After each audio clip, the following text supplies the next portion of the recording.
Hello मेरे प्यारे प्यारे बच्चों। आज की वीडियो बहुत इंपॉर्टेंट है भाई, क्योंकि आज मैं बात कर रहा हूँ सारे डेरिवेशंस की जो भी हमारे लिए इंपॉर्टेंट हैं इस टाइम में, इस पेपर के टाइम में, इस एग्जाम के टाइम में भाई, उनकी मैं बात कर रहा हूँ। तो मैं सारों की बात करने वाला हूँ। जल्दी से वीडियो में बने रहिए और भाई इसको ज़्यादा से ज़्यादा सब्सक्राइब कराइए ताकि और बच्चों का भी फायदा हो सके। अब बिना किसी टाइम वेस्ट के स्टार्ट करता हूँ आज की क्लास को। सबसे पहले मुझे कराने हैं आपको डेरिवेशंस, है ना। तो भाई सबसे पहला डेरिवेशन जो हमें करना होगा वो हमारा डाइपोल को लेके होगा, है ना। टॉपिक का नाम रहने वाला है, क्या नाम रहने वाला है? इलेक्ट्रिक फील्ड निकालना है बच्चों, है ना। क्या निकालना है?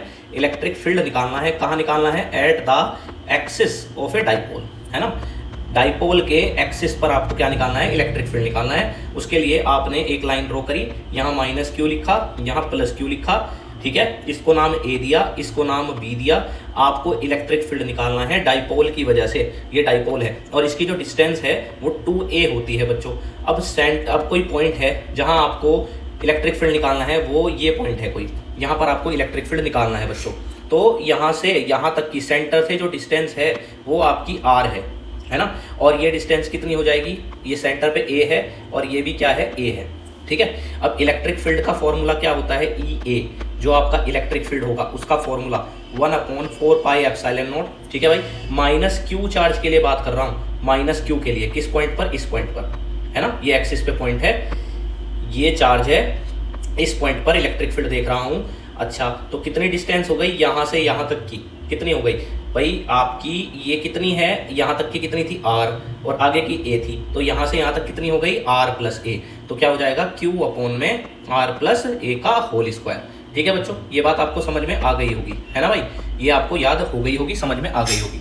अब आपको क्या बात याद रखनी है? इलेक्ट्रिक फील्ड निकालना है। फिर से कहाँ पर निकालना है? इस पॉइंट पर निकालना है। किसकी वजह से निकालना है? इस चार्ज की वजह से निकालना है, प्लस क्यू वाले की वजह से। तो कितना हो जाएगा? 1/4 pi epsilon naught Q upon में। एक बात बताओ, यहाँ से यहाँ तक की डिस्टेंस r है, हमें यहाँ से यहाँ तक की डिस्टेंस चाहिए, ये a है। तो ये कितनी हो जाएगी? यहाँ से यहाँ तक की कितनी हो जाएगी बताओ? यहाँ से यहाँ तक की r है, ये इतनी a है, हमें ये चाहिए। तो ये कितनी हो जाएगी? r में से a माइनस हो जाएगा, यानी कि r माइनस a का होल स्क्वायर हो जाएगा बच्चों। अब नेट फील्ड कितना होगा? एक बात बताओ, ये कैसा चार्ज है? माइनस का। तो इस पॉइंट पर जो फील्ड होगा वो इधर को होगा, माइनस की तरफ को, है कि नहीं।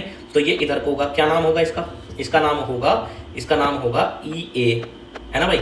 इसी तरीके से आपका जो ये वाला चार्ज है प्लस क्यू, इसकी वजह से इस पॉइंट पर जो फील्ड होगा प्लस वाले की वजह से इस पॉइंट पर वो बाहर को होगा। तो भाई वो हो गया आपका बाहर को। कितना नाम हो गया उसका? EB।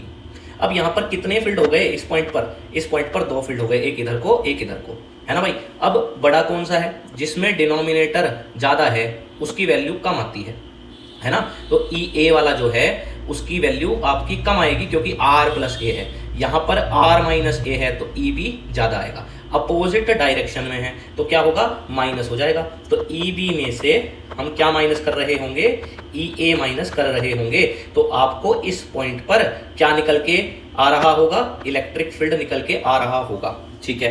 तो इसका फॉर्मूला बच्चों हम क्या लगा रहे होंगे? आओ देखते हैं। 1/4 pi epsilon naught Q upon में r प्लस a का होल स्क्वायर, है ना। सॉरी, पहले हम r माइनस a वाला लिखेंगे ना, बड़ा वो है ना। तो पहले EB लिखेंगे, तो B वाले में तो r माइनस a का होल स्क्वायर। यहाँ क्या हो जाएगा? 1/4 pi epsilon naught Q upon में r प्लस a का होल स्क्वायर भाई, है ना। तो अब आगे क्या होगा? दोनों में से क्या कॉमन आ रहा होगा? 1/4 पाई एप्सिलॉन नॉट कॉमन आ रहा होगा, क्यू कॉमन आ रहा होगा। पहली टर्म में r माइनस a का होल स्क्वायर बच रहा होगा, दूसरी टर्म में r प्लस a का होल स्क्वायर बच रहा होगा, ठीक है भाई। इतनी बात अगर आपको क्लियर है, अब हम आगे बढ़ेंगे। अब मैं एलसीएम ले लूंगा। क्यू अपॉन में 4 पाई एप्सिलॉन नॉट यही रहेगा। और भाई एलसीएम में कैसे लेता हूँ? इसकी इधर गुना, इसकी इधर गुना। तो क्या हो जाएगा अपने पास? r प्लस a का whole square minus r minus a का होल स्क्वायर, और नीचे a माइनस b और a प्लस b। तो क्या हो जाएगा? a माइनस b और a प्लस b। ऐसे हो रहा होगा, है कि नहीं बच्चों? अब इतना हो रहा होगा। अब हम आगे बढ़ेंगे तो Q अपॉन में 4 पाई एप्सिलॉन नॉट। अब यहाँ पर आप इसको खोल देंगे, a प्लस बी का होल स्क्वायर, a का स्क्वायर प्लस b का स्क्वायर प्लस 2ab, है कि नहीं भाई। माइनस का साइन है, a का स्क्वायर प्लस b का स्क्वायर माइनस का 2ab, है कि नहीं। इधर आओ नीचे, a माइनस बी और a प्लस बी, ये क्या हो जाएगा? r square minus a square, ठीक है। इतनी बात क्लियर है क्लियर है, क्लियर है, क्लियर है भाई। अच्छा ठीक है, ये ऐसे हो गया। अगली लाइन में जब आप इसको ओपन करेंगे a का स्क्वायर ये ऐसे हो रहा होगा, और भाई इसको खोलेंगे तो माइनस का आर स्क्वायर माइनस का ए स्क्वायर प्लस का 2ar हो रहा होगा। नीचे आ रहा होगा R square minus A square, ये आपका हो रहा होगा। अब इसमें ए स्क्वायर से ए स्क्वायर कैंसिल हो जाएगा, तो क्यू अपॉन में 4 pi epsilon naught. R square से आर स्क्वायर कैंसिल हो जाएगा, तो 4ar अपॉन में R square minus A square, इतना आपका आ रहा होगा बच्चों। अब अगर इतना आ रहा है, अब मेरी बात ध्यान से सुनेंगे, ध्यान से, तो नेट इलेक्ट्रिक फील्ड जो बन रहा होगा क्यू अपॉन में 4 पाई एप्सिलॉन नॉट। भाई इसको मैं ऐसे लिख लूँ क्या, 4 को ऐसे लिख लूँ क्या, 2 2 4 है ना, ए आर ऐसा कैसे ही R square minus A square ऐसे हो रहा होगा, है ना भाई।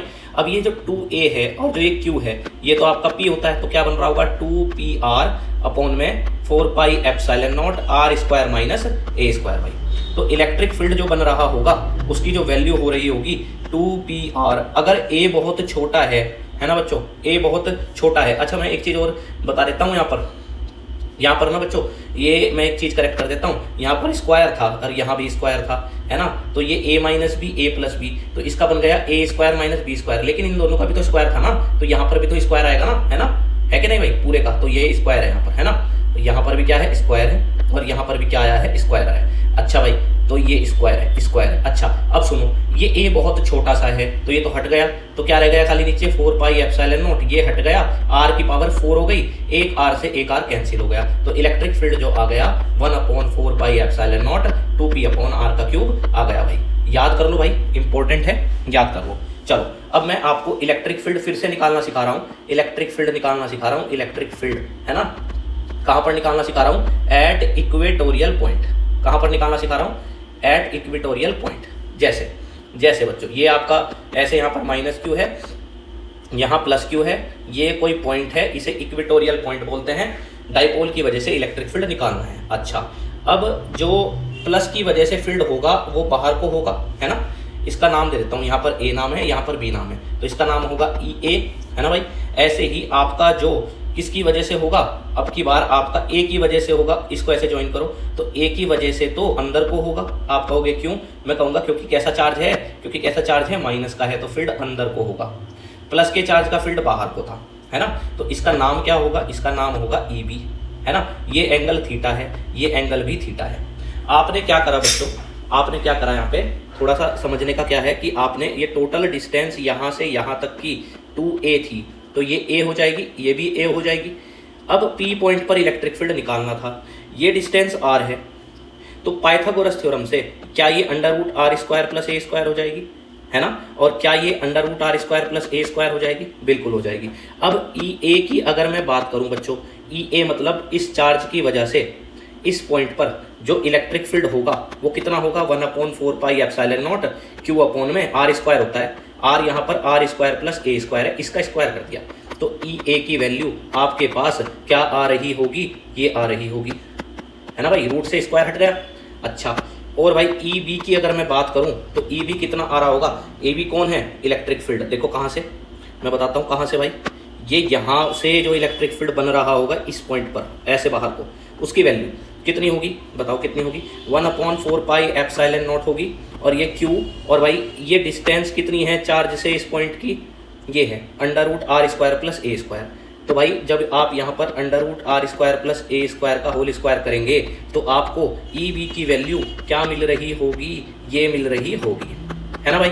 तो आपको इलेक्ट्रिक फील्ड पता लग गया ई ए और ई बी। लेकिन क्या ये एक ही लाइन में है, क्या ये एक ही लाइन में है, कौन कौन, इलेक्ट्रिक फील्ड कौन से वाला, एक तो ए वाला और भाई एक आपका बी वाला, क्या एक लाइन में है, नहीं। तो आपने इनके दो हिस्से कर लिए, दो हिस्सों में इसको तोड़ दिया बच्चों। कैसे तोड़ दिया अभी दिखाता हूँ आपको। ई ए के दो हिस्से, एक तो ऐसे और एक ऐसे बच्चों, है ना, एक ऐसे हो गया। अब एक बात बताओ, ये एंगल थीटा है तो ये भी थीटा होगा, तो ये हो जाएगा ई ए कोस थीटा, और ये हो जाएगा बिना थीटा वाला हो जाएगा ई ए साइन थीटा। ठीक है, ये बात समझ में आई।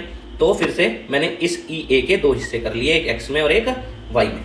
सिमिलरली अगर मैं इस ई बी के दो हिस्से कर लूँ, एक एक्स में और एक वाई में, तो क्या होगा, तो देखते हैं क्या होगा। इसके तोड़े हैं दो हिस्से, इधर को होगा क्या नाम होगा, ई बी कोस थीटा नाम होगा, और ऐसे जो नीचे की तरफ को आएगा उसका नाम ई बी साइन थीटा होगा, है ना। क्योंकि ये थीटा है तो ये भी क्या होगा, थीटा होगा। तो थीटा वाला कोस में आ गया, बिना थीटा वाला साइन में आ गया। अच्छा, अब इसका कोई रोल नहीं रहा, इसका भी कोई रोल नहीं रहा, बस अब तो इनका रोल रह गया कि एक तो इस दिशा में आए, एक इस दिशा में आए। अब जरा ध्यान से देखो, ई ए साइन थीटा और E B sine theta cancel हो जाएंगे, क्योंकि दोनों की वैल्यू देख लो, ई ए की वैल्यू देख लो और ई बी की वैल्यू देख लो, देखो सेम वैल्यू है क्या। देखो ये रहा ई ए है ना, और ये है ई बी ये रहा, तो दोनों सेम वैल्यू है क्या, है। एक ऊपर को आया है, एक नीचे को आया है, तो कैंसिल आउट हो गए, है ना भाई। तो कौन बचा, ये वाला कॉम्पोनेंट बचा, कौन सा है, ई ए कोस थीटा और ई बी कोस थीटा। तो टोटल इलेक्ट्रिक फील्ड जो बन गया वो कितना बन गया, E A cos theta plus E B cos theta, है कि नहीं भाई। अब ई ए और ई बी सेम है, जैसा कि मैं पहले बता चुका हूं। तो भाई कितने ई ए हो गए, ऐसे हो गया क्या, 2 ई ए कोस थीटा। ये टोटल फील्ड की बात हो रही है, ये टोटल फील्ड की बात हो रही है बच्चों। तो 1/4 पाई एप्सिलॉन नॉट, इसकी वैल्यू पीछे से रख दी मैंने, ये आ रही थी, इसकी वैल्यू ये रख दी। अच्छा, कोस थीटा कितना है, कोस थीटा, ट्राइंगल उठा लो, ट्राइंगल उठा लो, ये रहा ट्राइंगल, इस ट्राइंगल में ये एंगल थीटा है, तो लगा दो बेस अपॉन हाइपोटेनियस। बेस इसका ए है, 90 के सामने हाइपोटेनियस √r² प्लस a² है, तो बेस इसका ए है और 90 के सामने √r² प्लस a² है। ऐसे हो गया, ऐसे हो गया बच्चों। अब ये जब ऐसे हो गया तो क्या हो गया, देखो जरा ध्यान से, 1/4 पाई एप्सिलॉन नॉट। भाई देखो 2 है, a है, q है, तो 2aq और नीचे हो गया, देखो यहाँ एक पावर है, यहाँ इसका मतलब 1/2 होता है, तो कितनी हो गई, r² प्लस a² की वैल्यू एक ये रही, और इस रूट को हटा के मतलब 1/2 होता है, तो एक और आधा मिलके 3/2 हो गया। तो अपने पास कुछ ये रिजल्ट आ गया बच्चों, और ये होता है p। तो e की वैल्यू क्या बन गई, 1/4 pi epsilon not p upon में अंडर रूट नहीं आएगा, r² प्लस a² की पावर 3/2। ये आपका इलेक्ट्रिक फील्ड आ गया बच्चों, ठीक है। चलो, ये आपका इलेक्ट्रिक फील्ड हो गया। अब इसमें फिर से अगर मैं कह दूं कि भाई a बहुत छोटा है, तो आपने जहां a लिखा हुआ है उसे हटा दो, तो यहाँ ये रह गया खाली, इससे कैंसिल हो गया। तो इलेक्ट्रिक फील्ड की वैल्यू क्या आ रही होगी, 1/4 pi epsilon not p upon r का q। ये इंपॉर्टेंट डेरिवेशन है, आपको समझ में आ गया होगा भाई। अब मैं अगले डेरिवेशन पे लेके चलता हूँ। तो जो डेरिवेशन है उसका नाम है टॉर्क ऑन ए डाइपोल, है ना भाई, torque on a dipole in uniform electric field, ये आपका टॉपिक है ना। तो इस टॉपिक को समझाता हूँ, एक बार देखेंगे। ये आपके पास इलेक्ट्रिक फील्ड लाइंस हैं बच्चों, ये क्या है, इलेक्ट्रिक फील्ड लाइंस हैं, है ना। और इसके अंदर कोई डाइपोल रखा हुआ है, डाइपोल एक माइनस का चार्ज है इसमें, एक प्लस का चार्ज। पहली बात फील्ड के अंदर बच्चों अगर कोई चार्ज रखा हुआ हो तो उस पर फोर्स लगती है QE, याद कर लो। अच्छा, अगर चार्ज प्लस का हो तो फील्ड के साथ फोर्स लगेगी QE, अगर चार्ज माइनस का हो तो फोर्स तो QE लगेगी, लेकिन वो अपोजिट लगेगी फील्ड के, फील्ड इधर को है तो फोर्स इधर को लगेगी। आया समझ में। तो कितनी फोर्स हो गई, एक इधर को, इस वजह से ये घूम गया, है ना भाई, एक इधर को फोर्स, एक इधर को, इसलिए घूम गया। इसी को ही हम टॉर्क बोलते हैं, उसका हमें डेरिवेशन करना है। तो भाई इधर को एक फोर्स लगी QE, एक इधर को फोर्स लगी QE, है कि नहीं भाई। एंगल थीटा रखा हुआ था, आपने एक लाइन ऐसे ड्रॉ कर ली, ऐसे लाइन एक ड्रॉ कर ली भाई, है ना भाई। ये टोटल डिस्टेंस कितनी थी, ये टोटल डिस्टेंस 2a थी। ये कितनी हो जाएगी, थीटा वाली कोस में हो जाएगी, बिना थीटा वाली साइन में हो जाएगी। इतनी बात समझ में आई। तो ये लाइन जो है, ये वाली जो लाइन है, ध्यान से देखो, इस फोर्स के कैसे है, परपेंडिकुलर है, और यही लाइन इस फोर्स के भी कैसे है, परपेंडिकुलर है। तो टॉर्क का फॉर्मूला क्या होता है, टॉर्क का फॉर्मूला होता है आइदर फोर्स इनटू भाई परपेंडिकुलर डिस्टेंस बिटवीन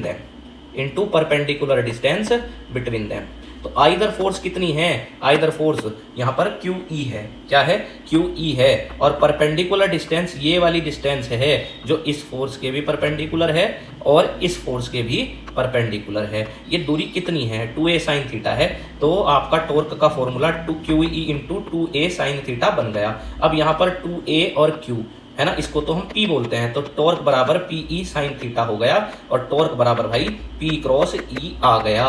ये अपना फॉर्मूला डेराइव हो गया, है ना भाई। ये टॉर्क का फॉर्मूला है। अब कभी कभी ये कह देते हैं कि ये फील्ड ना, ये जो फील्ड दे रखा है ना यहाँ पे, ये वाला, ये अगर यूनिफॉर्म ना हो तो क्या हो जाएगा भाई, यूनिफॉर्म नहीं होगा तो इस इलेक्ट्रिक फील्ड की वैल्यू अलग होगी यहाँ पर, तो फोर्स कुछ बनेगा।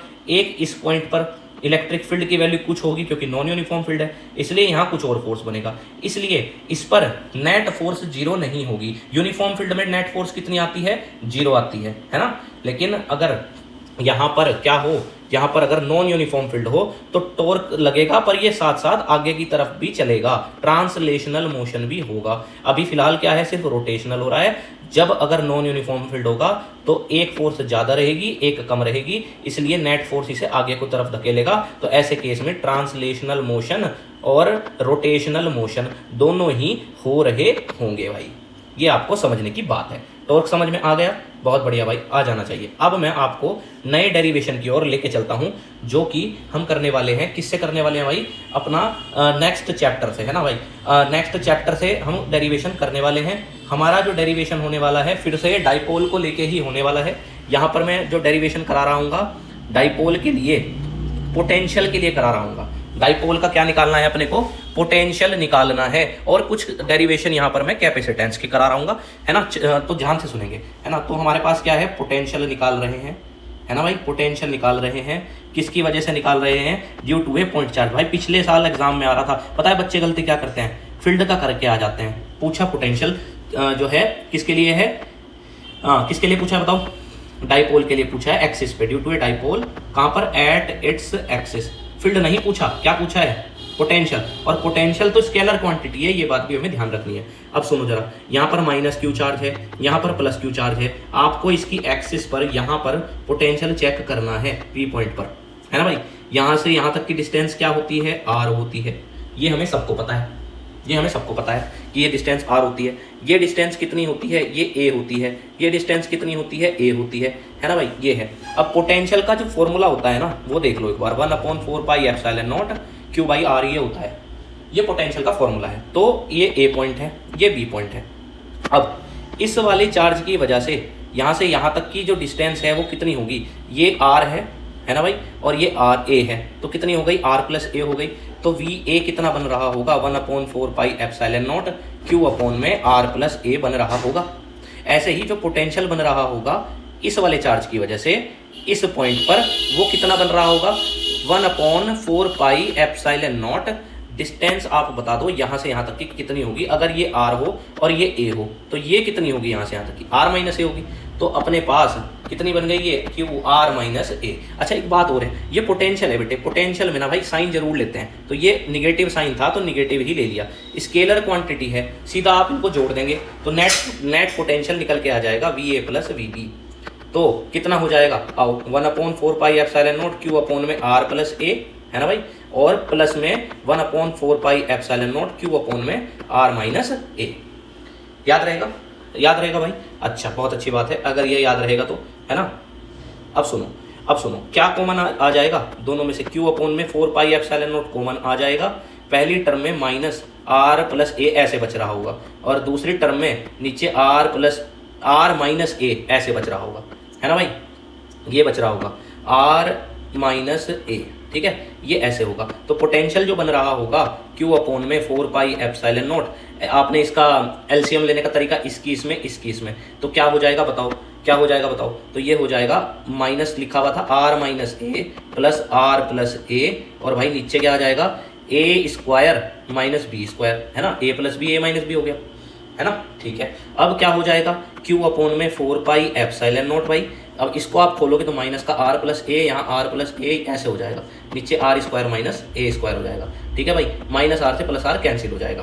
तो अपने पास क्या बन रहा होगा? ए प्लस ए क्या हो जाएगा? 2a, और बाहर क्या लिखा हुआ है? Q लिखा हुआ है। नीचे 4πε0 है, R square minus A square है। 2aq क्या होता है? 2aq तो वो होता है P। तो V बराबर कितना हो जाएगा? 1/4πε0 P अपॉन में R square minus A square. ऐसे हो जाएगा क्या?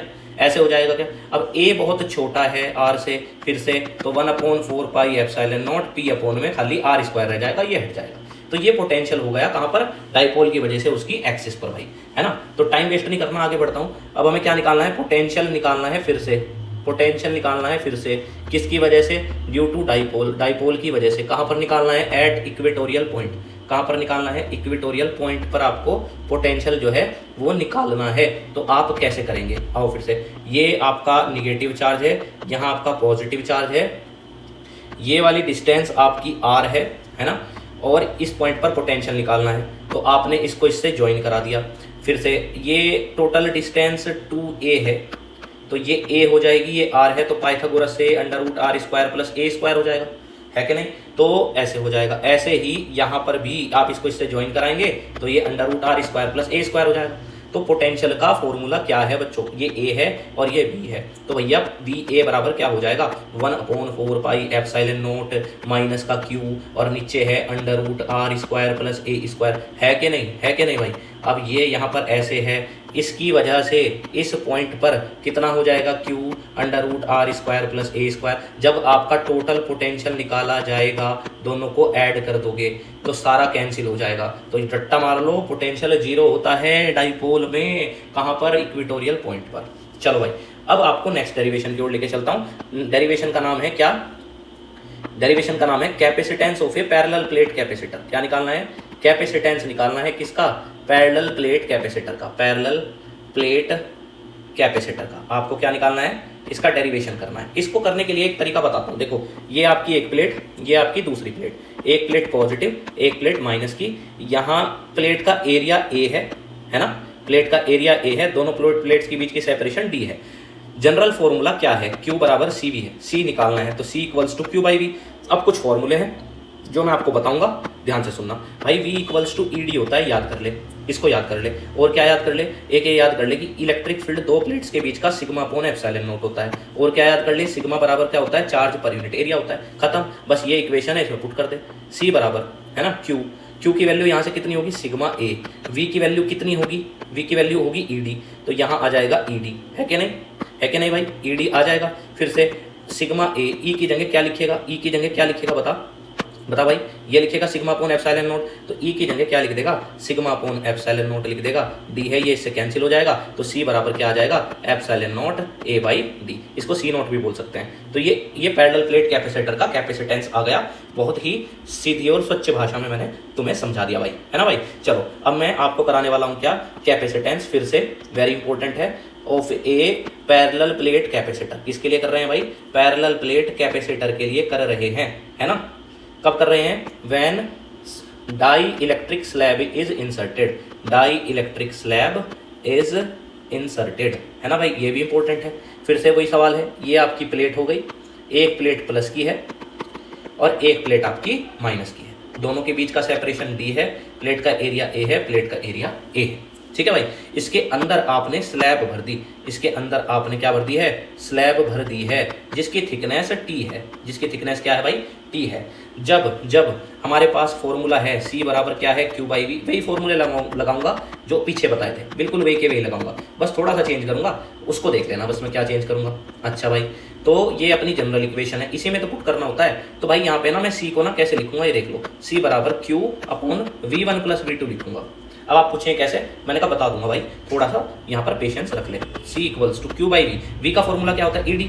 भाई अब एक बात बताओ, ये आपकी दो प्लेट थी, है ना, इनके बीच में जो इलेक्ट्रिक फील्ड होता है ना, वो E0 है, कितना है, E0 है। तो भाई यहाँ प्लेट आप, इसके अंदर आपने स्लैब भर दी थी, तो जो बची हुई जगह है वो कितनी है, एक बात बताओ। इसकी थिकनेस क्या है, इसकी थिकनेस T है, और यहाँ से यहाँ तक का सेपरेशन D है, तो ये जो खाली जगह बची, ये कितनी थिकनेस होगी, D - T। तो यहाँ पर इलेक्ट्रिक फील्ड कौन से वाला है, E0 वाला है।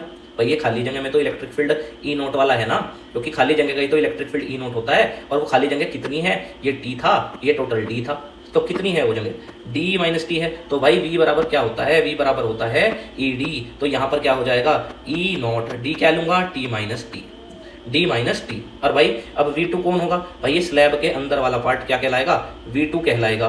तो इस स्लैब के अंदर की अगर मैं बात करूं, इसके अंदर की, तो V बराबर ED, तो यहाँ का E कितना, मुझे क्या पता कितना, तो मैं इसको क्या मान लूंगा, E मान लूंगा। और इसकी थिकनेस कितनी, इस वाले पार्ट की, इस वाले पार्ट की थिकनेस कितनी, T। तो भाई बस ये याद रखने की बात थी। अब अगली लाइन में ऐसा का ऐसा ही आगे बढ़ाऊंगा, E0 D - T। भाई E जो होता है ना इलेक्ट्रिक फील्ड स्लैब के अंदर, इसका रट्टा मार लो, जो हवा वाला होता है ना इलेक्ट्रिक फील्ड, उसका 1/K टाइम्स होता है ना। अगर बाहर E0 है ना, तो स्लैब के अंदर E0/K होगा। ये हो गया भाई, ये ऐसे हो गया, ई नॉट बाहर आ गया, क्या बचा अंदर, डी माइनस टी प्लस भाई टी बाई के, ऐसे बच गया। अब एक बात बताओ मुझे, एक बात बताओ, यहाँ पर इलेक्ट्रिक फील्ड कितना होता है, सिग्मा अपॉन एप्सिलॉन नॉट बताया था, पीछे बताया था इलेक्ट्रिक फील्ड, ये लिखा देखो, अरे ये रहा भाई, तो ये लिख दिया। अब अंदर क्या है इसके, अंदर है इसके d minus T plus T by के, ये अंदर लिखा हुआ है बच्चों। तो अब क्या होगा, q को क्या बताया था मैंने लिखना, यहाँ से देखो सिग्मा ए है ना, तो यहाँ जहाँ q लिखा हुआ है वहाँ क्या लिख दूंगा मैं, sigma A, sigma upon epsilon not d minus T plus T by के, है कि नहीं भाई, ये इससे कैंसिल हो जाएगा, ये ऊपर चला जाएगा, v बराबर एप्सिलॉन नॉट a, नीचे बचेगा d minus T plus T by के, है ना भाई, सॉरी v नहीं था, c था ये, है ना भाई, माई मिस्टेक भाई, माई मिस्टेक, सी लिख लो भाई, सी है भैया, सी है ना भैया, ये आ गया, इंपॉर्टेंट है, याद कर लो। और अगर आपको कहा जाए कंप्लीटली फिल कर दिया इसको, मतलब जैसे आपका स्लैब थी ना, ये थी ना पैरेलल प्लेट कैपेसिटर, उसके अंदर ये स्लैब पूरी भर दी, तो डी बराबर किसके हो जाएगा, टी के, भाई कंप्लीट फिल कर दिया, है ना। तो जहाँ टी लिखा हुआ है वहाँ पे क्या लिखा जाएगा, वहाँ पे डी लिख दिया जाएगा, और टी की जगह यहाँ भी डी लिख दिया जाएगा, डी से डी कैंसिल हो जाएगा, के ऊपर चला जाएगा, तो क्या हो जाएगा, के epsilon not a by D, तो ये तो एयर वाला होता था ना, तो के टाइम्स हो गया उसका, है ना, तो यानी कि सी बराबर के सी नॉट हो जाएगा, अगर आपकी कंप्लीटली फिल कर दी जाए स्लैब। अब मैं आपको अगले डेरिवेशन पे लेके चलता हूँ, जो कि होने वाले हैं अपने करंट इलेक्ट्रिसिटी से। मैंने आपको अभी फर्स्ट चैप्टर के जो डेरिवेशंस हैं और जो सेकंड के हैं वे बता दिए हैं, अब मैं करंट इलेक्ट्रिसिटी के डेरिवेशन बताने वाला हूँ। तो सबसे पहला जो अपना डेरिवेशन है वो है relation between current and drift velocity. ये किसको लेके होने वाला है, relation between current and drift velocity को लेके होने वाला है ना भाई। देखो कैसे होगा, पहले तो फॉर्मूला याद कर लो, वी डी बराबर small E capital E by M into tau, ये मुझे याद करना है, ये मुझे प्रूव करना है। ये अपने पास एक कंडक्टर है, ठीक है, इसमें मैंने बैटरी लगा रखी है, इसके अंदर इलेक्ट्रॉन है। अब एक बात बताओ, पहले ये जो इलेक्ट्रॉन थे ना, जब बैटरी नहीं थी तो कोई इधर भाग रहा था, कोई इधर भाग रहा था, तो कोई इधर भाग रहा था, तो सबकी वेलोसिटी का जो एवरेज था सबको जोड़ दिया, बहुत सारे थे ना ऐसे एन तक, अपॉन एन से डिवाइड कर दिया, इक्वल्स टू 0 आ गया। तो जो एवरेज थर्मल वेलोसिटी बनी वो कितनी मान ली, 0 मान ली, जब बैटरी नहीं लगाई थी, सब इधर उधर को भाग रहे थे सारे इलेक्ट्रॉन, है ना भाई, तो कितनी थी, 0 थी। अब मैंने क्या करा, बैटरी जैसे ही लगाई सब इलेक्ट्रॉन एक दिशा में भागने स्टार्ट हो गए, किस स्पीड से, v बराबर u प्लस ए टी से, है ना, v बराबर u प्लस ए टी। तो v1 पहले इलेक्ट्रॉन ने जो स्पीड पकड़ी वो v1 बराबर u प्लस ए टो 1, ये टाइम है ना। ऐसे ही दूसरे वाले की क्या हो जाएगी, दूसरे इलेक्ट्रॉन की ये हो जाएगी, तीसरे वाले इलेक्ट्रॉन की क्या हो जाएगी, ये हो जाएगी, है कि नहीं भाई। ऐसे जितने भी इलेक्ट्रॉन हैं सबकी ऐसे वेलोसिटी हो जाएगी बैटरी लगाने के बाद। तो बैटरी लगाने के बाद जो सारे इलेक्ट्रॉन्स हैं उनकी वेलोसिटीज का जो वो आया है एवरेज, उसी को ड्रिफ्ट वेलोसिटी बोलते हैं, उसी को क्या बोलते हैं, ड्रिफ्ट वेलोसिटी। तो भाई इसको आगे बढ़ाऊंगा, अब इसको आगे कैसे बढ़ाऊंगा आओ देखते हैं। जहां आपका ये लिखा हुआ है यहाँ क्या लिख दूंगा, u1 प्लस ए टो 1 लिख दूंगा, दूसरे वाले को क्या लिख दूंगा, u2 प्लस ए टो 2, है ना भाई, तीसरे वाले को क्या लिख दूंगा, u3 प्लस ए टो 3, और लास्ट में आते आते आप इस तरह से लिख देंगे, है ना भाई, और नीचे क्या है इसकी n है, यही तो चल रहा था। अब इसमें से u1 u2 u3 सब में आ रहा है भाई ये, है ना, देखो u1 u2 u3, तो भाई इनको अलग निकाल लूंगा, इनको क्या कर लूंगा, अलग निकाल लूंगा, और भाई यहाँ पर बचा क्या, अंदर इधर क्या बचेगा, ए टो 1, इसे टो बोलते हैं टाइम को, A to 2 A to 3 and so on, कहाँ तक अपॉन में क्या आ गया इसके n, इसके नीचे भी क्या था n, भाई ये दोनों में था ना, ये तो पूरे के नीचे था, अलग अलग करके लिख लिया। अब जब आपने अलग अलग करके लिख लिया, ये तो एवरेज वाली वेलोसिटी थी ना, स्टार्टिंग वाली जब बैटरी नहीं लगाई थी, जो कि कितनी होती थी, जो कि आपकी 0 होती थी, तो ये कितना हो जाएगा, यहाँ पर ये आपका 0 हो जाएगा। इधर भाई a कॉमन निकल जाएगा, ये टाइम है सारों के, ये टाइम जो है ऐड हो गए हैं और n से डिवाइड हो रहा है, तो सबका टाइम लिया है और n से डिवाइड किया है, तो भाई ये आपका रिलैक्सेशन टाइम हो जाएगा एवरेज वाला, ऐसे लिख लेंगे।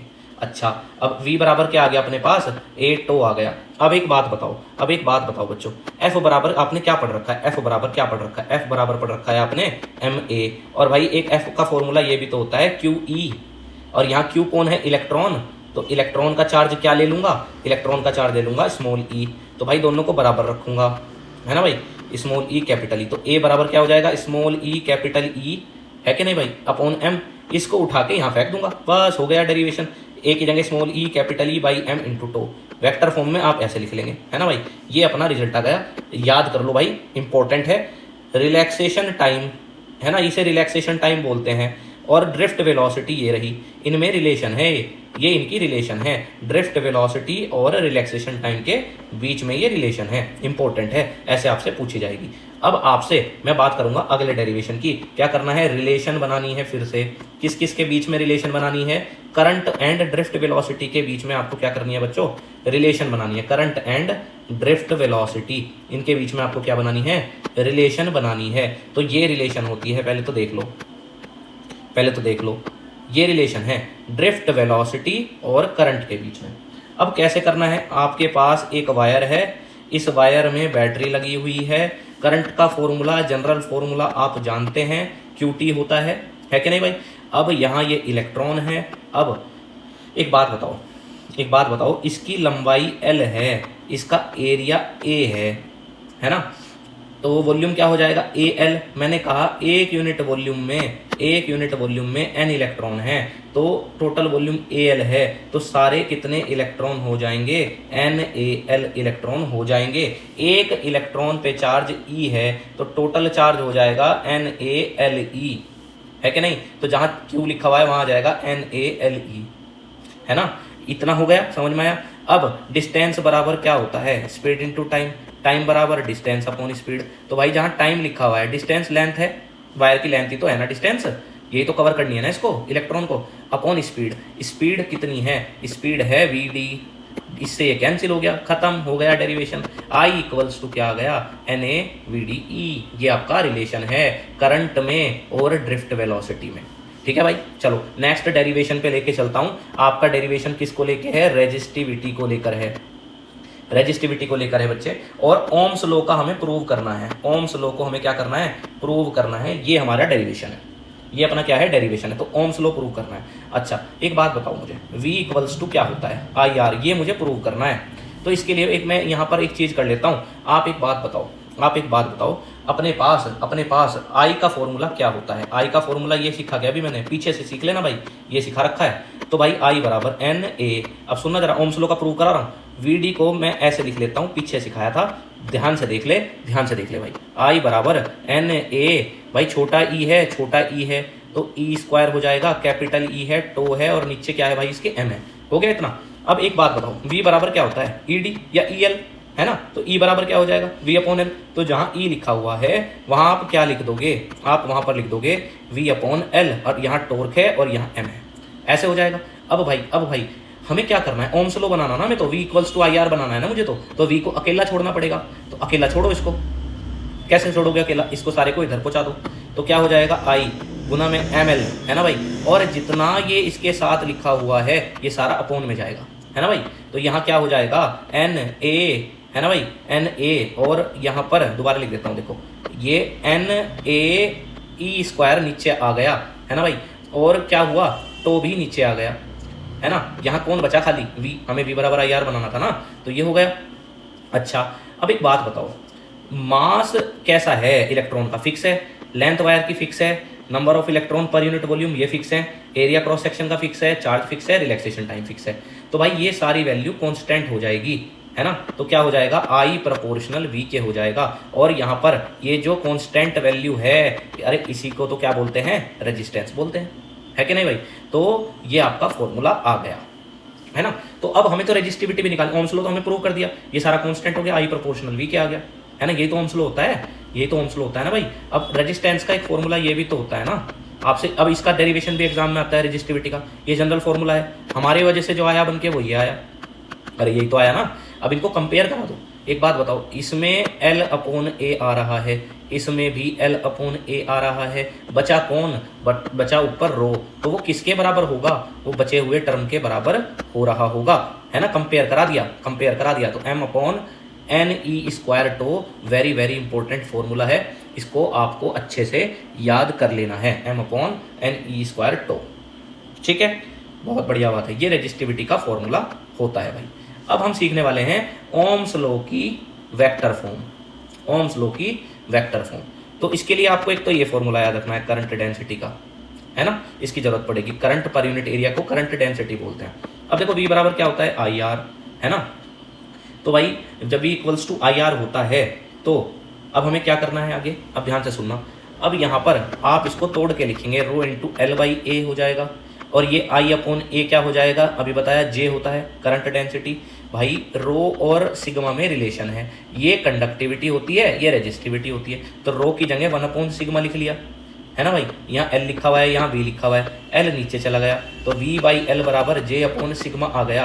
वी अपॉन एल की वैल्यू, भाई वी बराबर क्या सिखाया था, ई डी, या ऐसे लिख लूँ, है ना, तो v अपॉन एल की वैल्यू e हो गई, तो इसकी जगह e आ गया, तो e बराबर j सिग्मा, तो ये j बराबर क्या आ जाएगा, सिग्मा e। ये रिजल्ट आपको याद होने चाहिए भाई, वेक्टर फॉर्म होती है, कभी कभी ऑब्जेक्टिव में भी पूछ ली जाती है। ये वेक्टर अब मैं आपको सिखा रहा हूँ, क्या सिखा रहा हूँ आपको निकालना है EMF। किसका निकालना है, EMF किसके लिए, फॉर टू सेल्स के लिए, है ना, 2 सेल्स हैं कनेक्टेड इन पैरेलल। कैसे लगा रखे हैं, पैरेलल में लगा रखे हैं। इंपॉर्टेंट डेरिवेशन है भाई, बहुत अच्छे से सीख लेना इसको। आओ इसको बता देता हूँ। देखो ऐसा है, ये 2 सेल हैं, पहली सेल, ये दूसरी सेल, है ना, ये कुछ इस तरह से लगाई हुई है। हमें इनका नेट EMF निकालना है। एक का EMF E1 है, एक का E2 है।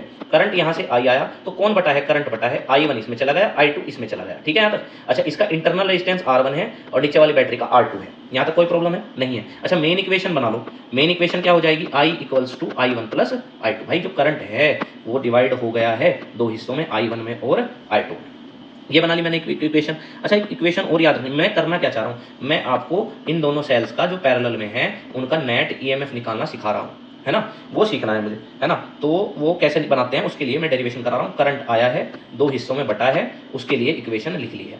अच्छा, ये इंपॉर्टेंट है, ये फर्स्ट इक्वेशन है। अब V बराबर जनरली क्या होता है, E माइनस आई आर होता है। अगर मैं आपसे कहूँ I की वैल्यू बताओ, ये इधर चला जाएगा, तो आई आर बराबर ये इधर चला जाएगा, E माइनस वी, तो I बराबर क्या आ जाएगा, I बराबर E minus V upon R आ जाएगा। ये I की वैल्यू आ जाएगी, ये किसकी वैल्यू आ जाएगी, I की। बस इसको अपनी मेन इक्वेशन में रख दो।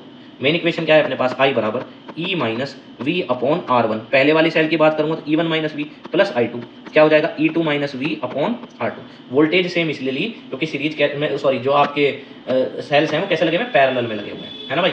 इतना हो गया।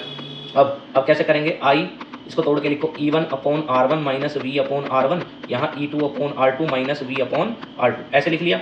अब इसमें आपका एक साथ ये वाला और ये वाला पार्ट एक साथ आ गए, E1 upon R1 plus E2 upon R2, ये एक साथ आ गए। और भाई इसको अलग लिख लिया, है ना, माइनस कॉमन निकाला इन दोनों में से, है ना, माइनस कॉमन निकाला, V को कॉमन निकाला, और अंदर बचा 1 upon R1 plus 1 upon R2। कुछ इस फॉर्म में मैं चल रहा हूँ। अब मैं क्या करूँगा, I बराबर यहाँ एलसीएम ले लूँगा, इसकी इसमें, तो क्या बन जाएगा, बताओ क्या बन जाएगा, E1 R2 plus E2 R1 upon R1 R2, ये बन जाएगा। और भाई इधर क्या बन जाएगा, इधर भी एलसीएम लो, R1 plus R2 upon R1 R2, ऐसे बन जाएगा। पता है मैं क्या चाहता हूँ, मैं कुछ इस तरह की फॉर्म बनाना चाहता हूँ, V बराबर E माइनस आई आर वाली। तो V को अकेला छोड़ना चाहता हूँ, यहाँ V के साथ ये सारी भीड़ है, तो इसको इधर पहुँचाऊंगा और इसको इधर पहुँचाऊंगा, समझ गए। अब देखो क्या होगा, जब ये इधर चला जाएगा, जब ये V वाला इधर चला जाएगा तो क्या हो जाएगा, ये प्लस का हो जाएगा इधर जाके, R1 plus R2 upon R1 R2, है ना भाई। और इधर क्या है अपने पास, E1 R2 E2 R1 upon R1 R2, और माइनस कितना हो जाएगा भाई, I हो जाएगा, अपना I यहाँ पर माइनस हो जाएगा। तो भाई यहाँ एलसीएम लेंगे, V R1 plus R2 upon R1 R2। यहाँ बताओ अब आप क्या करेंगे, इसकी इसमें गुना कर लेंगे, तो क्या हो जाएगा अपने पास, E1 R2 E2 R1 minus में I R1 R2, है ना, ये इधर चला गया, और नीचे आपस में मल्टीप्लाई हो गई R1 R2, ऐसे हो गया, है ना भाई, ऐसा हो गया। अब आपको इसमें ये इससे कैंसिल हो जाएगा, है कि नहीं भाई। तो जब ये इससे कैंसिल हो जाएगा ये वाला पार्ट, तो क्या बचेगा, V इंटू में R1 प्लस R2, है ना, और इधर क्या बचेगा, E1 R2 E2 R1 minus में I R1 R2, ऐसा बचेगा। अब मुझे V अकेला छोड़ना था, मैंने बताया था मुझे ये वाली फॉर्म बनाने की कोशिश है, E माइनस आई आर वाली। तो भाई इसको अकेला छोड़ना, इसको नीचे पहुँचाओ, तो V बराबर क्या हो जाएगा, E1 R2 E2 R1, है ना भाई, माइनस में I R1 R2, और नीचे अपूर्ण में क्या आ गया, R1 प्लस R2 आ गया। अब ये V बराबर क्या हो जाएगा, तोड़ के लिख लो, E1 R2 E2 R1 upon में R1 प्लस R2 माइनस यहाँ I R1 R2 upon R1 plus R2, ये बन गया। अब इतना जब आ गया, वेरी इंपॉर्टेंट डेरिवेशन है बच्चों, इसको हल्के मत लेना। तो जब इतना बन गया, अब एक बात बताओ, 2 सेल्स थी ना 2 सेल थी ना बच्चों, अब ये था ऐसे। अब मैं ये कह रहा था आपसे, ध्यान से सुनो, कंबाइन के लिए बनाओ, एक कंबाइन वोल्ट इसके लिए बनाओ, तो V बराबर E इक्विवेलेंट, दोनों को मिला के जो बनी, E1 और E2 को मिला के जो बनी, E equivalent minus I R equivalent, ये एक जनरल इक्वेशन हो गई। इसको इससे कंपेयर कराओ, ये पूरे के लिए और ये भी पूरे के लिए बनाई, तो देखना जरा ई इक्विवेलेंट का काम कौन कर रहा है यहाँ पर, ये कर रहा है क्या सारा। तो यहाँ पर ई इक्विवेलेंट कितना आ गया, E1R2 plus E2R1 upon R1 plus R2। अच्छा यहाँ आई लिखा हुआ है, यहाँ आई लिखा हुआ है, तो ये वाली टर्म आर इक्विवेलेंट का काम कर रही है क्या, बिल्कुल कर रही है। तो आर इक्विवेलेंट बराबर R1 R2 upon R1 plus R2। ये इंपॉर्टेंट कंक्लूजन है जो नेट ईएमएफ बन के आया पैरेलल में और उसका इंटरनल रेजिस्टेंस जो बनकर आया हुआ। ठीक है, चलो भाई ये अपना चैप्टर के डेरिवेशन हो गए। अब हम बात करेंगे कौन से चैप्टर की, मूविंग चार्ज एंड मैग्नेटिज्म की।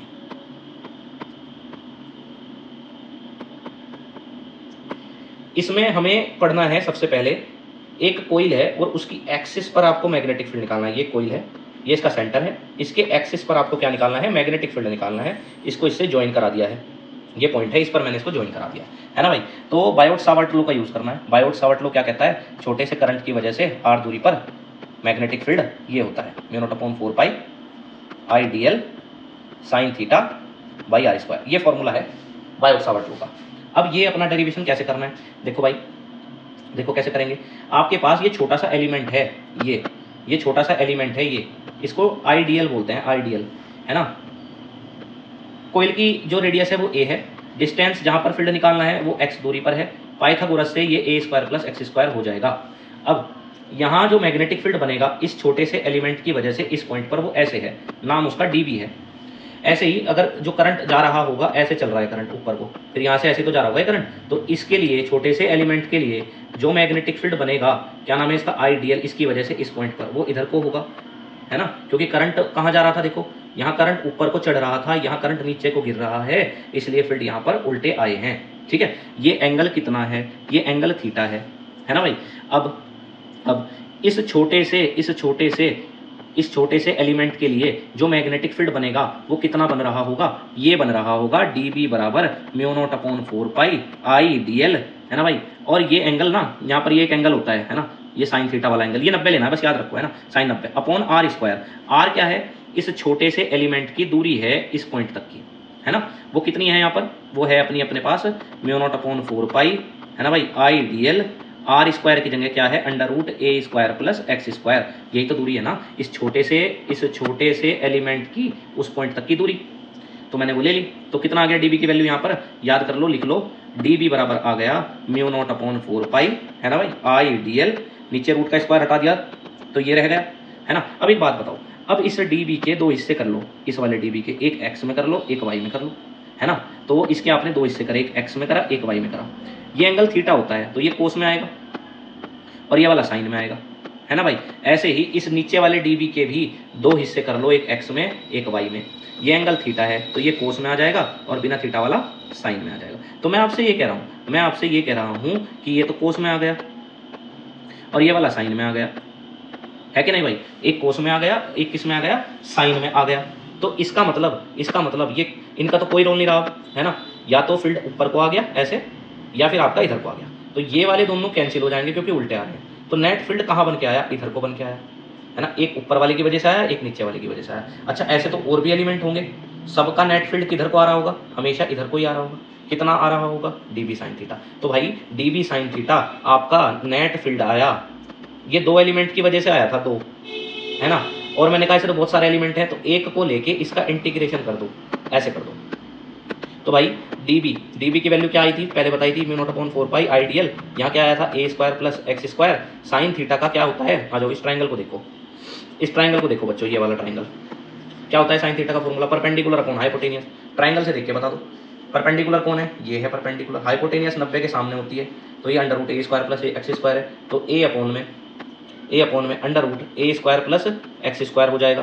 क्या बाहर आ जाएगा, μ0/4 पाई बाहर आ जाएगा, आई बाहर आ जाएगा, ए बाहर आ जाएगा। यहाँ 1 है पावर, यहाँ रूट का मतलब 1/2 है, तो टोटल पावर कितनी हो जाएगी, 3/2 हो जाएगी। अंदर कौन बचेगा, डीएल। तो बी बराबर μ0/4 पाई, है ना, आई ए स्क्वायर प्लस एक्स स्क्वायर की पावर 3/2। डीएल का मतलब क्या हो जाएगा, 2 पाई है। क्यों, क्योंकि डीएल छोटी सी लंबाई थी, ऐसे डीएल सारे डीएल जुड़ गए तो 2 पाई ए बन गया। तो आपका यहाँ पर बी कितना बन जाएगा, μ0/4 पाई आई ए स्क्वायर प्लस एक्स स्क्वायर की पावर 3/2 और इंटू में 2 पाई है।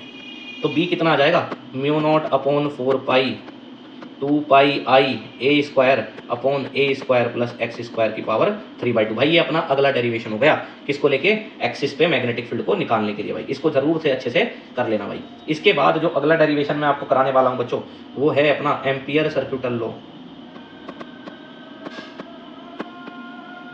ठीक है, अपना अगला डेरिवेशन किसको लेके होने वाला है, एम्पियर सर्क्यूटल लॉ को लेके होने वाला है। अब एम्पियर सर्क्यूटल लॉ ये है, पहले तो इसको याद कर लो, बी डॉट डी एल बराबर म्यू नॉट आई। अब इससे हमें दो डेरिवेशन करने हैं, एक तो स्ट्रेट कंडक्टर के लिए करना था और एक जो है आपको किसके लिए करना है, सोलेनॉइड के लिए। तो अभी हम खास डेरिवेशन कर रहे हैं, इसलिए हम किसकी बात कर रहे हैं, सिर्फ सोलेनॉइड की। इंपॉर्टेंट है, आपको मैग्नेटिक फील्ड निकालना है, किसका निकालना है, सोलेनॉइड का। ये अपना एम्पियर सर्क्यूटल लॉ है, ये हमें याद रखना है, इसकी जरूरत पड़ेगी। आओ अपने पास ना देखो, अपने पास ऐसे एक सोलेनॉइड है, ये अपना क्या है, सोलेनॉइड है। इस सोलेनॉइड में आपने ऐसे ऐसे ऐसे ऐसे एक लूप बना लिया है, इस लूप को बोलते हैं एम्पीरियन लूप। क्या बोलते हैं, एम्पीरियन लूप। तो भाई यहाँ पर ए बी सी और डी ऐसे है। अब मेरी बात सुनो ध्यान से, यहाँ जो मैग्नेटिक फील्ड है ना अंदर, वो इधर को है, किधर को है, इधर को है मैग्नेटिक फील्ड, एक्सिस पे है ना भाई। और अब आपको इसका LHS लेके चलना है, पहले ये लगाऊंगा इसमें एम्पियर सर्क्यूटल लॉ। आपको मैग्नेटिक फील्ड निकालना है ना, तो ये है, देखो ऐसे है, ये ABCD, इस लूप के लिए करना है मुझे, B डॉट DL। तो भाई इसके ना 4 हिस्से हो गए लूप के, एक तो AB वाला, एक आपका BC वाला, एक आपका CD वाला, एक आपका DA वाला। यहाँ पर 4 हिस्से ऐसे कर लिए मैंने इसके, एक तो कौन सा, AB वाला, BC वाला, CD वाला और DA वाला, ये आपने कर लिया भाई इससे इसके। तो एक बात बताओ, जब आप AB लाइन की बात कर रहे हैं तो B इधर को है और DL ये छोटे छोटे से हिस्से हैं, DL है ना, ये सब DL है, ये सब DL है, ये सब DL है। तो अगर मैं AB की बात कर रहा हूँ, B इधर को है और DL भी इधर को ही है, तो कितना एंगल हो गया, 0। तो भाई ये वाली चीज़ क्या हो जाएगी, B डॉट हटा के कोस थीटा लिखते हैं, तो कोस 0 हो गया, है ना। अब मैं बात करूँगा BC की, B कहाँ है, B तो यहाँ है और DL ये है, तो कितना एंगल है, 90 है। तो यहाँ क्या लिखा जाएगा, BDL कोस 90। ठीक है भाई, इंपॉर्टेंट है। अब इसके बाद जो CD वाला पार्ट है, ये वाला ऊपर वाला, ये जो CD वाला पार्ट है, ये CD वाला पार्ट आपका काउंट नहीं होगा, बहुत दूर है, इसलिए 0 लेंगे इसको। और भाई ये वाला, अगर मैं AD की बात करूँ, ये रही अपनी AD, ये छोटा सा एलिमेंट क्या कहलाया जाएगा, DL, फील्ड इधर को है, तो कितना एंगल हो गया, 90। तो भाई ये BDL कोस 90 होगा, तो ये इसलिए ये भी क्या हो जाएगा, 0 हो जाएगा। तो भाई ये गया, ये गया, ये गया, है ना। तो ये बचा, कोस 0 1 होता है, तो BDL, ये कौन सी लेंथ की बात हो रही थी, ये AB वाली लेंथ की बात हो रही थी, इस वाले की। तो भाई जब इसकी बात हो रही थी तो B बाहर आ गया, DL रह गया अंदर। ये अपना LHS चल रहा था, ये क्या चल रहा था, अपना LHS चल रहा था, किसका, एम्पियर सर्क्यूटल लॉ का LHS था। DL छोटी सी लंबाई है, टोटल लंबाई तो इसकी L है ना, तो B dot DL equals to किसके आ गया, B गुना L। कौन सी इक्वेशन हो गई, फर्स्ट हो गई। अब यहाँ पर ये जो राइट साइड में लिखा हुआ है, mu naught times current threading the circuit, ये लूप है, ये लूप है। इससे सोलिनॉइड कितनी बार थ्रेड हो रहा है, ऐसे कितनी बार निकल रहा है। मैंने कहा इसमें n टर्न है 1 यूनिट लंबाई में, टोटल लंबाई इसकी L है, तो कितने टर्न है, n जो है इसमें टर्न है, टोटल लंबाई L है, 1 यूनिट में n टर्न है, L लंबाई है, तो कितनी बार थ्रेड हुआ है करंट, NL बार। तो यहाँ पर क्या हो जाएगा, म्यू नॉट NLI। तो RHS को अगर मैं लूंगा, RHS को क्या लूंगा, म्यू नॉट कितनी बार थ्रेड हुआ करंट, NL बार हुआ, NLI। तो L से L कैंसिल हो जाएगा, तो B बराबर क्या आ जाएगा, म्यू नॉट NI। इंपॉर्टेंट है सोलिनॉइड का डेरिवेशन, सोलिनॉइड का डेरिवेशन। चलो भाई आगे लेके चलता हूँ। अब हम क्या पढ़ रहे होंगे, अब हम अगला डेरिवेशन पे बात कर रहे होंगे, जो कि अपना है किसको लेकर, देखो अभी हम खास डेरिवेशन कर रहे हैं बच्चों, है ना। अभी क्योंकि इतना टाइम नहीं है कि हम सारी चीज़ें कर लें, लेकिन हम इसमें बहुत सारी चीज़ें कवर कर लेंगे। चलो इसके बाद इसमें से हम और कोई डेरिवेशन अभी फिलहाल के लिए नहीं लेंगे। अब मैं अगले टॉपिक पर आपको लेके चलूंगा, जिसका नाम क्या है, जिसका नाम है अल्टरनेटिंग करंट। इसमें से मैं आपको सिर्फ 2 डेरिवेशन अभी करा रहा हूँ, एक तो AC थ्रू इंडक्टर और एक कराऊंगा मैं आपको AC through capacitor, AC through inductor. अब देखते हैं AC थ्रू इंडक्टर क्या होता है। देखो अपने पास ये एक इंडक्टर है ऐसे, ठीक है, और इसमें हमने कैसी सप्लाई लगाई है, AC सप्लाई लगाई है। इक्वेशन V की क्या होती है, V not sine omega T होती है। क्या होती है, V not sine omega T होती है। अब मुझे ये दिखाना है इंडक्टर के अंदर EMF लीड करता है, मुझे ये दिखाना है किससे, करंट से। कितने एंगल से, π/2 एंगल से, है ना भाई। ये अपने फर्स्ट बुक के मैं डेरिवेशन अब खत्म करने वाला हूँ, बस आपको इसमें AC और इंडक्शन के कुछ डेरिवेशन अभी मुझे कराने हैं, है ना। तो ये हो गया ऐसे। अब देखो एक बात बताओ, जब इंडक्टर होता है ना, इंडक्टर में आपने बाहर से वोल्टेज भी दी है, तो इंडक्टर की खास बात ये है कि एक उल्टी डायरेक्शन में EMF डेवलप हो जाता है, उल्टी डायरेक्शन में EMF डेवलप हो जाता है। तो भाई बाहर से कितना दिया, बाहर से दिया V, और जो अंदर बना वो बना E की वैल्यू याद कर लो, माइनस का L di/dt होती है। तो टोटल EMF कितना हो गया, V प्लस E, बाहर से जो दिया जो अंदर डेवलप हुआ। V बराबर IR होता है, ये टोटल वोल्टेज है ना, तो IR होता है, तो R इसमें होता नहीं, तो ये 0 हो गया, तो V प्लस E बराबर 0 हो गया। तो V बराबर क्या हो गया, माइनस का E की वैल्यू मैंने आपको बताई, माइनस का L di/dt होती है, माइनस से माइनस कैंसिल हो गया, तो V बराबर क्या आ गया, L di/dt, ये इधर चला गया। तो V की वैल्यू हमें पता है V not sine omega T है, ये इधर चला गया तो dt इधर आ गया, तो L di हो गया, है ना। V की वैल्यू यही थी ना। अच्छा, इतना होने के बाद अब मैं क्या कर रहा हूँगा भाई, इंटीग्रेशन कर रहा हूँगा, ठीक है। जब मैं इंटीग्रेशन करूँगा V नोट बाहर आ जाएगा, अंदर बचेगा sine omega T dt, L बाहर आ जाएगा, इंटीग्रेशन di। अब भाई V नोट, अब इसका जो इंटीग्रेशन होता है ना, वो माइनस का कोस ओमेगा टी होता है, और एक्स्ट्रा में यहाँ ओमेगा है तो वो नीचे आ जाता है। जो मैथ्स वाले बच्चे हैं वो अच्छे समझ रहे होंगे, बाकी देखो बेटे अभी याद कर लेना सी। L di का क्या हो जाएगा, I हो जाएगा, L नीचे आ जाएगा, तो अपने पास क्या बन रहा होगा, माइनस का कोस ओमेगा टी, नीचे आ गया omega L equals to I। एक बात बताओ मुझे, देखो ये V नोट था है ना, एक बात बताओ, V बराबर IR होता है, छोटी क्लास में पढ़ गया है ना, यहाँ R नहीं होता, यहाँ होता है XL की वैल्यू ओमेगा L होती है, रेजिस्टेंस का काम करता है, इसे रिएक्टेंस बोलते हैं। तो क्या मैं ओमेगा L की जगह XL लिख लूँ ऐसे, है ना, और यहाँ पर क्या है, माइनस का कोस ओमेगा टी, और इक्वल्स टू किसके है बच्चों, I के इक्वल है कि नहीं। तो भाई एक बात बताओ, V बराबर क्या होता है, जनरली IR होता है। अगर ये V नोट I नोट कर दूँ तो I नोट बराबर, सॉरी, तो यहाँ पर हमारी जो वैल्यू बनेगी I नोट, ये इधर कुछ आया है ना, तो V नोट बाई आर बराबर I नोट बनेगी। तो यहाँ भी तो V नोट बाई आर है ना, ये R का ही तो काम करता है ना, अभी बताया ना, तो इसकी जगह I नोट लिख दूंगा, माइनस का cos omega T equals to I, है ना भाई। अब हमें पता है कि करंट को हमें पीछे दिखाना है, ये बात मुझे पता है, तो मैं इसको ऐसे लिख लूँ क्या, साइन 90 माइनस थीटा, थीटा यहाँ ओमेगा टी है, ऐसे लिख सकता हूँ क्या, बिल्कुल लिख सकता हूँ भाई। अब इसमें ये माइनस अंदर पहुंचा दूंगा, है ना। तो हमें पता है प्रॉपर्टी होती है भाई, ये क्या होती है, प्रॉपर्टी होती है, माइनस जो होता है ना, इसको हम अंदर पहुंचा देते हैं यहाँ पे एंगल के साथ, तो ये है प्रॉपर्टी। देखो माइनस साइन थीटा बराबर साइन ब्रैकेट में माइनस थीटा, ये है प्रॉपर्टी।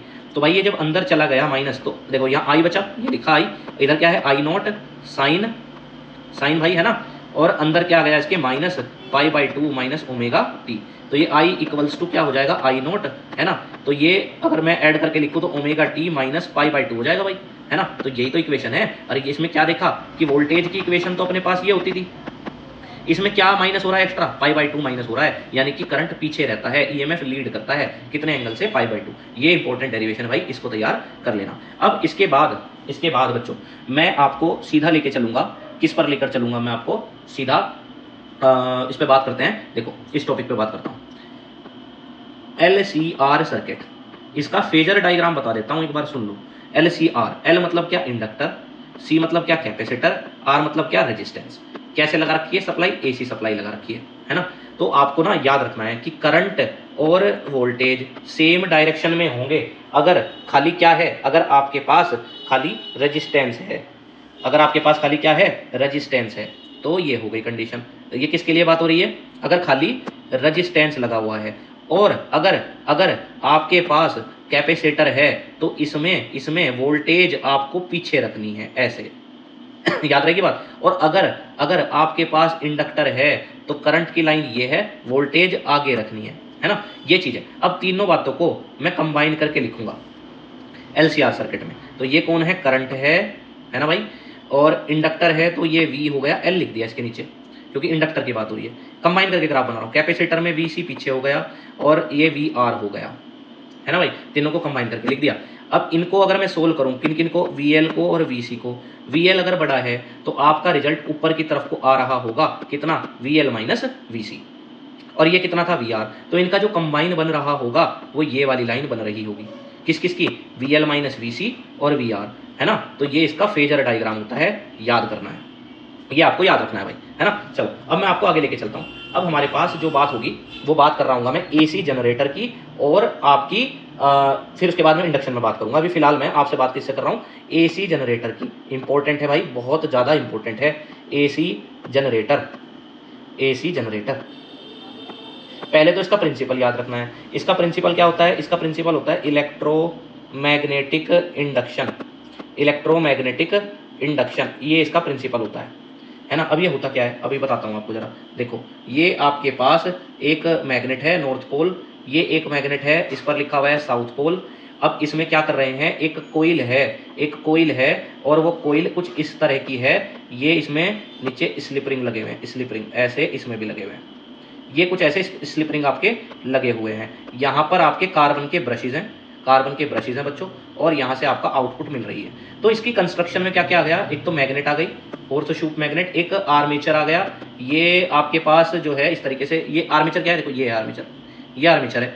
ये क्या है, स्लिप रिंग्स हैं, ये क्या है, स्लिप रिंग्स हैं, ये क्या है, कार्बन ब्रशेज हैं। ऐसे आपका डायग्राम है, ठीक है। प्रिंसिपल इसका बता दे। देखो क्या होता है, जब ये घूमेगी ना कोइल, तो क्या होगा, इसके साथ मैग्नेटिक फील्ड लाइंस चेंज होंगी। और माइकल फैराडे ने क्या रखा है, जब भी किसी कोइल के साथ मैग्नेटिक फील्ड लाइंस चेंज होती है ना, तो उसके अंदर बनता है भाई क्या, उसके अंदर बनता है आपका EMF। ये इसका जो है प्रिंसिपल है। अच्छा तो कितना बनता है, माइकल फैराडे ने बता रखा है माइनस का d∅dt। फाई यहाँ पर फ्लक्स होता है, तो E बराबर माइनस का n। फाई का फॉर्मूला ये होता है बच्चों BA cos थीटा, ये फ्लक्स का फॉर्मूला है। अब इसमें क्या बाहर आ जाएगा, B बाहर आ जाएगा, A बाहर आ जाएगा, d/dt यहाँ क्या रहेगा, कोस थीटा, ठीक है भाई, माइनस का NBA। थीटा का फॉर्मूला ओमेगा गुना टी होता है।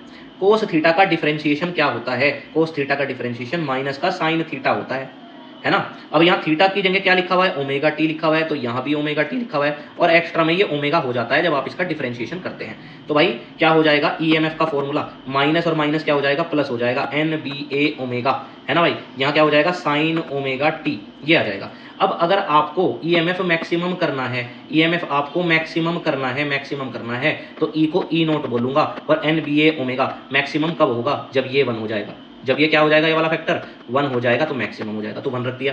तो ये मैक्सिमम वैल्यू आ गई, कितनी आ गई, NBA ओमेगा। तो जहां NBA ओमेगा लिखा हुआ था वहां पर आप E0 लिख देंगे, तो E बराबर E0 साइन ओमेगा टी होगा। और यही इक्वेशन किसकी, AC की इक्वेशन होती है, AC वोल्टेज की यही तो इक्वेशन होती है, V बराबर V0 साइन ओमेगा टी। इसका ग्राफ कुछ ऐसा बन जाता है, ये EMF है और ये टाइम के साथ इसका ग्राफ बना दिया। चलो भाई अगला टॉपिक अपना जो है उसका नाम है ट्रांसफॉर्मर। तो ट्रांसफॉर्मर को भी सीख लेते हैं जल्दी जल्दी, है ना भाई। ट्रांसफॉर्मर को भी सीख लेते हैं हम जल्दी जल्दी। देखो ट्रांसफॉर्मर की अगर मैं बात करूं बच्चों, तो ये किससे बना हुआ है, तो इसमें 2 कोइल हैं, ये फ्रेम है, ये सॉफ्ट आयरन कोर का है। ये फ्रेम काहे का है, सॉफ्ट आयरन कोर का ये फ्रेम है, ठीक है बच्चों। इस पर यहाँ पर एक कोइल बंधी हुई है, एक कोइल यहाँ बंधी हुई है। इसको बोलते हैं प्राइमरी कोइल, है ना भाई, इसको बोलते हैं सेकेंडरी कोइल, ठीक है। ये बात समझ में आ रही है सबको, बहुत बढ़िया। यहाँ पर AC सप्लाई लगी हुई है भाई, बहुत आसानी से कर लेंगे, ज़्यादा घबराना नहीं है, बस ये मैराथन की तरह से लेके चलो, और इंपॉर्टेंट है भाई सारी बातें, इनको देख लो, एक बार आती है तो रिवाइज हो जाएंगी। अच्छा यहाँ ये है। अब इसका प्रिंसिपल क्या है, इसका प्रिंसिपल होता है म्यूचुअल इंडक्शन। अब ये म्यूचुअल इंडक्शन होता क्या है बच्चों, क्या होता है, जब आप इसमें AC सप्लाई देंगे तो इस कोइल में करंट जो बनेगा वो बदलता हुआ बनेगा, तो उसके साथ मैग्नेटिक फील्ड लाइन भी बदलती हुई बनेगी, और वे बदलती हुई फील्ड लाइंस दूसरी कोइल के साथ लिंक होंगी। तो जब भी किसी कोइल में करंट हो और दूसरी कोइल में करंट बन जाए ऑटोमेटिक खुद से, उसको म्यूचुअल इंडक्शन बोलते हैं। ऐसा इसलिए होता है क्योंकि जब इसमें करंट होगा उससे मैग्नेटिक फील्ड लाइन बनेगी, और वे मैग्नेटिक फील्ड लाइन इस कोइल के साथ जुड़ेगी, और जब भी किसी कोइल के साथ मैग्नेटिक फील्ड लाइन बदलती है तो उसमें क्या बन जाता है, EMF बन जाता है। ये अपना प्रिंसिपल है म्यूचुअल इंडक्शन। अच्छा 2 तरह के ट्रांसफॉर्मर है भाई, एक का नाम है स्टेप अप, एक का नाम है स्टेप डाउन। स्टेप अप और दूसरा कौन सा है, स्टेप डाउन, है ना। वर्ड से समझ में आ रहा होगा। स्टेप अप का क्या काम रहा होगा, स्टेप अप क्या कर रहा होगा, स्टेप अप कर रहा होगा किसको, वोल्टेज को, लो वोल्टेज को हाई वोल्टेज में कन्वर्ट कर रहा होगा, है ना। तो लो वोल्टेज को हाई में कन्वर्ट कर रहा होगा। स्टेप डाउन हाई वोल्टेज को लो में कन्वर्ट कर रहा होगा। इंपॉर्टेंट है भाई, लोगों में आता है ना। अच्छा इसको ना, अब ये ट्रांसफॉर्मर है क्या, आप लिखेंगे क्या आप इसके बारे में, एक डिवाइस है जो लो वोल्टेज को हाई में कन्वर्ट करता है और हाई को लो में। स्टेप अप लो को हाई में करेगा, अप अप अप मतलब बाहर आपका वोल्टेज हाई होकर आएगी, है ना भाई, ये बात मैंने आपको बता दी। अच्छा इसके बाद step down, step down, down मतलब वोल्टेज आपकी क्या हो जाएगी, आपकी वोल्टेज आउटपुट में कम मिलेगी। अच्छा अब इसको याद क्या करना है इसमें हमें, अगर स्टेप अप ट्रांसफार्मर होगा, स्टेप अप ट्रांसफार्मर होगा, यहाँ इनपुट कम रखना और आपके आउटपुट के टर्न ज्यादा होने चाहिए, क्योंकि बाहर आउटपुट ज्यादा चाहिए तो बाहर के टर्न ज्यादा होने चाहिए। NS मतलब आउटपुट के टर्न, है ना। ऐसे ही स्टेप डाउन की अगर मैं बात करूं तो आपको बाहर कम चाहिए ना वोल्टेज, तो आपके इनपुट के टर्म ज़्यादा, आउटपुट के कम। ये इसका डायग्राम आपको याद रखना है। अच्छा, अब एक बात और याद रखनी है, जब मैं कहता हूं लो वोल्टेज को हाई में कन्वर्ट कर रहा है स्टेप अप, इसका मतलब ये भी है, इसका मतलब ये भी है, लो वोल्टेज का मतलब हाई करंट होता है। तो low voltage at high current to high voltage at low current, ये स्टेप अप में होता है। अच्छा, स्टेप डाउन में क्या होता है, हाई वोल्टेज किस में करता है, लो वोल्टेज में, तो इसको हम ऐसे भी बोल देते हैं high voltage at low current, है ना। और इसको किस में कन्वर्ट करता है, लो वोल्टेज एट हाई करंट। याद रखना है उल्टा है, जब हाई वोल्टेज है करंट लो है, जब लो वोल्टेज है करंट हाई है ना। तो ये बात आपको क्या रखनी है, याद रखनी है। अब इसके बाद भाई आपको क्या याद रखना है, आपको ना इसका क्या बोलते हैं, वर्किंग एक बार सीख लो। वर्किंग में क्या है, आ जाओ देख लेते हैं भाई। ईपी मतलब वोल्टेज इन प्राइमरी, ईपी मतलब क्या, वोल्टेज इन प्राइमरी। ईएस मतलब क्या, वोल्टेज इन सेकेंडरी, आउटपुट वाली, है ना। तो अगर मैं ईपी की बात करूं, फैराडे का नियम है ये, माइनस का NP D phi by D T. अगर मैं आउटपुट की बात करूं, ईएस वोल्टेज जो बनी, NS D phi by D T, है ना। ये दूसरी इक्वेशन, ये पहली इक्वेशन, दोनों को एक दूसरे से डिवाइड मार दो, तो क्या हो जाएगा, माइनस का NS D phi by D T upon minus का NP D phi by D T. भाई इससे ये कैंसिल हो जाएगा, इससे ये कैंसिल हो जाएगा। E S upon E P बराबर N S upon N P. और भाई मैंने बताया था वोल्टेज ज़्यादा है तो करंट कम होगा, तो इन्वर्सली है ना, तो यहाँ पर ये इसके इक्वल हो जाता है, I P upon I S. देखो यहाँ मैंने वोल्टेज ऊपर लिखी है तो करंट नीचे की तरफ लिखा है, यहाँ मैंने वोल्टेज प्राइमरी के नीचे लिखी है तो करंट आईपी ऊपर लिखा है, ये कहलाता है ऐसे। और इसको हम ट्रांसफॉर्मर रेशियो भी बोल देते हैं। ये अपना हो गया भाई, है ना, ये ट्रांसफॉर्मर हो गया। अच्छा, अब हम बात करते हैं इलेक्ट्रोमैग्नेटिक इंडक्शन में, और यहाँ पर हमें दो चीजें पढ़नी है। एक तो पढ़ना है mutual inductance of two coils, very very important, mutual inductance of two circular coil, ये हमें पढ़ना है।